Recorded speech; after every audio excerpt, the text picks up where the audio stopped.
নমস্কাৰ বন্ধুসকল, পুনৰ CNK অসম কি ক'ত কিয় বিখ্যাত পৰিণাম নতুনকৈ শিতানত আপোনালোকক এটা এনেকুৱা এজোপা কচু দেখাবলৈ গৈ আছোঁ। এই কচুজোপা বহুত দিনৰ পৰা মই বিচাৰি আছিলোঁ, কিন্তু আজি অৱশেষত অৰুণাচলৰ জুলি বস্তি দেখাই দিয়ক। এই জুলি বস্তিত এই কচুজোপা অৱশেষত পালোঁগৈ। এই কচুজোপা এনেকুৱা ধৰণৰ কেইবাটাও ওচৰত ইয়াত কিছুমান গা গছত অলপ হুম আছে আৰু ঠাৰিডাল ৰঙা আৰু পাতখিলা সম্পূৰ্ণ হুবহুব কচু পাতখিলাৰ নিচিনা দেখিছেনে।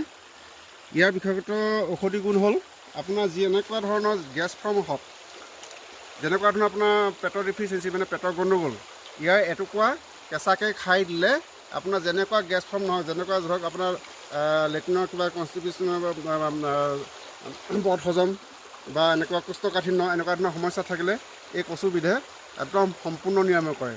এই কচুজোপা মই এতিয়া অসমলৈ লৈ যাম। অসমত ইয়াৰ মানে চেচুকীয়া বালিচুহীয়া জেগাত হয় আচলতে। এই কচুজোপা লৈ যাম আৰু স্ক্ৰীনশ্বটত ফোন নম্বৰ দিয়া হ'ব। সেই ফোন নম্বৰত আপোনালোকে যোগাযোগ কৰিলে এই কচুৰ সঁচটো আপোনালোকে পাব। আৰু যিকোনো পেটৰ সমস্যা আৰু অজিন ভোক নলগা তেনেকুৱা ক্ষেত্ৰত এই কচুজোপাৰ ঠাৰিটো আপুনি শাক কৰিও খাব পাৰে, মাছৰ লগত বা মাংসৰ লগত। কিন্তু পেটৰ ডিফিচিয়েঞ্চি যেনেকুৱা পেটৰ অসুখৰ ক্ষেত্ৰত এই কচুজোপা বিৰাট ফলদায়ক। এয়া মই আপোনাক এই চুচটো, ইয়াৰ এটা চুচ থাকে, এই চুচটো এৰুৱাই খাই দেখাম। আপোনাৰ যদি ভোক নালাগে, আভোক লাগে, এই মই ছিঙি খাই দেখাইছোঁ। টেঙেচি মিঠা, টেঙেচি টেঙা এনেকুৱা ধৰণৰ। কিন্তু ইয়াৰ এটুকুৰা খোৱাৰ পাছত আপোনাৰ খুব ভোক লাগি আহিব। যদি আপোনাৰ লেট্ৰিন নালাগে, আপোনাৰ অলপ পাছতে আপোনাৰ লেট্ৰিন কৰাই দিব। গতিকে এই কচুজোপাৰ নামটো প্ৰকৃততে কি হয় আপোনালোকে জনাবচোন। ইয়াৰ স্থানীয় নিচি ভাষাত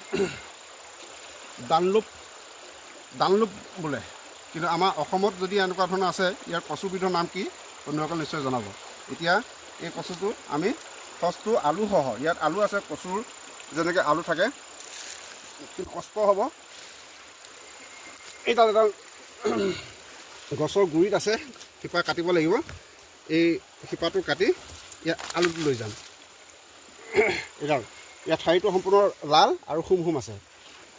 এইটো বহুত মহৌষধি হয়। ইয়াৰ যিখিনি জনজাতীয় মানুহ ইয়াক মানে বিচাৰি খুব মানে তেওঁলোকে ব্যৱহাৰ কৰে। ধন্যবাদ। ভিডিঅ'টো উপযোগী হ'লে শ্বেয়াৰ কৰিব। ধন্যবাদ।